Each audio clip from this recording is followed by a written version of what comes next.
Hi friends, ഇന്നത്തെ വീഡിയോയിൽ പറയുന്നത് നമ്മുടെ കുട ഉപയോഗിച്ചിട്ടുള്ള ടിപ്പുകളാണ് കേട്ടോ. അപ്പൊ നമുക്ക് ഇപ്പോൾ മഴക്കാലം ആയതുകൊണ്ട് തന്നെ ഇത് ഒഴിവാക്കാൻ പറ്റാത്തൊരു സംഭവമാണ്. അപ്പോഴായിരിക്കും നമുക്ക് പ്രത്യേകിച്ചും ഇത് ഓപ്പൺ ചെയ്യാനും തുറക്കാനും അടയ്ക്കാനും ഒക്കെ വളരെ ഒരു ബുദ്ധിമുട്ട് ഉണ്ടാവുന്നത്. അത് കണ്ടോ. അപ്പൊ ഈ ഒരു സംഭവം പലർക്കും ഉണ്ടാവാറുണ്ട്, പ്രത്യേകിച്ച് കുടയൊക്കെ ഉപയോഗിക്കുന്നവർക്ക്. അപ്പൊ അതിനുള്ളൊരു ടിപ്പാണ് ഷെയർ ചെയ്യുന്നത്.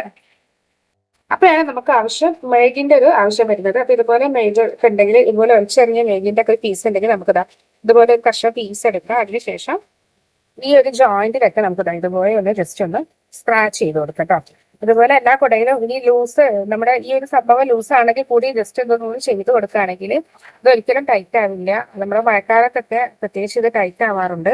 അപ്പൊ ഇത് 5 ഫോൾഡ് കുട ആയതുകൊണ്ട് തന്നെ ഈ ഒരു വില 3 മടക്ക് കാണാം, ജോയിന്റ് നമുക്ക് കാണാം.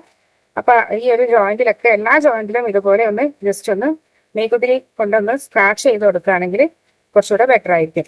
അതുപോലെ തന്നെ നമ്മുടെ കുട ഒന്ന് ഓപ്പൺ ആക്കിയതിന് ശേഷം ഈ ഒരു ജോയിന്റിലൊക്കെ ഇതുപോലെ ഒന്ന് ചെയ്ത് കൊടുക്കാം കേട്ടോ. ഇതിങ്ങനെ ചെയ്ത് കൊടുക്കുകയാണെങ്കിൽ നമ്മുടെ കുടക്ക് ആ ഒരു റഫ്നെസ് പിന്നെ ഉണ്ടാവില്ല. മഴക്കാലത്ത് ഉണ്ടാവുന്ന ഒരു തരം തുരുമ്പ് കെട്ടല് അതൊക്കെ നമുക്ക് പോയി കിട്ടും കേട്ടോ. അപ്പൊ ഇതുപോലെ ഒന്ന് ചെയ്ത് കൊടുക്കാവുന്നതാണ്. ഇതുപോലെ ഒന്ന് ചെയ്ത് കൊടുക്കാവുന്നതാണ് കേട്ടോ.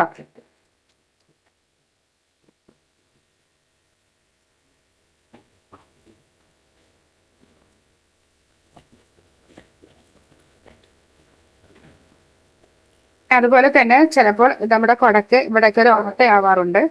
ഇതുപോലെ കുടയിലൊക്കെ ഓരോരോ ഓട്ടകളൊക്കെ കാണാറുണ്ട് അല്ലേ. അപ്പൊ അത് കൂടുതലും നമ്മുടെ കുടയുടെ പഴക്കം കൊണ്ട് നമുക്ക് അങ്ങനെ സംഭവിക്കാറുണ്ട്. പിന്നെ മറ്റൊരു കാരണം എന്ന് പറയുന്നത് നമ്മൾ നന്നായി ഒന്ന് ഉണങ്ങാതെ മടക്കി വെക്കുന്നത് കൊണ്ടും അങ്ങനെ ഇതുപോലെ ഓട്ട വന്ന് പോവാറുണ്ട്. അപ്പൊ നന്നായി ഒന്ന് ഉണങ്ങിയതിനു ശേഷം മാത്രം മടക്കി വെച്ച് സൂക്ഷിക്കുക. പ്രത്യേകം ശ്രദ്ധിക്കണം. ഇനിയിപ്പോ നല്ല മഴ തന്നെയാണ്, നമുക്കത് പറ്റൂല എന്നുണ്ടെങ്കിൽ നമുക്ക് ജസ്റ്റ് ഒന്ന് ആറി കഴിഞ്ഞതിന് ശേഷം രാത്രി കിടക്കാൻ നേരം റൂമിലൊക്കെ ഒന്ന് തുറന്ന് വെക്കുകയാണെങ്കിൽ രാവിലത്തേക്ക് നന്നായി ഉണങ്ങി കിട്ടും, പ്രത്യേകിച്ച് ഫാൻ്റെ ഒക്കെ കാറ്റുണ്ട്. അപ്പൊ ഇതുപോലെ ഒന്ന് ശ്രദ്ധിക്കുകയാണെങ്കിൽ നമുക്ക് കുറച്ചും കൂടി ലൈഫ് കിട്ടും. അതുപോലെ തന്നെയാണ് നമ്മുടെ ബാഗ്, പേഴ്സ് എന്തും ആയിക്കോട്ടെ, നമ്മളതായത് ബാഗിൽ ഇതുപോലെ ഇങ്ങനെ ഈ ഷിബൊക്കെ വരുന്ന സമയത്ത് ഈ ഷിബിന്റെ അവിടെ കുട്ടികളെ സ്കൂളിന്റെ ബാഗിലൊക്കെ ഈ ഒരു മഴക്കാലത്ത് ചെയ്യുന്നത് നന്നായിരിക്കും കേട്ടോ. നമ്മുടെ ഈ സിബ് തുറക്കാനും അടയ്ക്കാനൊക്കെ ബുദ്ധിമുട്ടുണ്ടാവുന്ന ഒരു കാര്യമാണ്. കണ്ടോ, ഒരു റഫ്നെസ് ഉണ്ടാവും.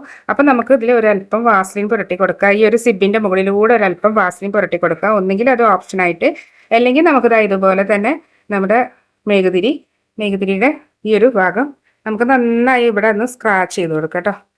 സിബിന്റെ മുകളിൽ നന്നായി ഒന്ന് സ്ക്രാച്ച് ചെയ്ത് കൊടുക്കുകയാണെങ്കിൽ തീർച്ചയായും നമുക്ക് ആ ഒരു റഫ്നെസ് മാറിക്കിട്ടും. സ്മൂത്ത് ആയിട്ട് നമുക്ക് സിബ് തുറക്കാനും അടിക്കാനും പറ്റും കേട്ടോ. അപ്പോൾ അതൊന്ന് ട്രൈ ചെയ്യുക.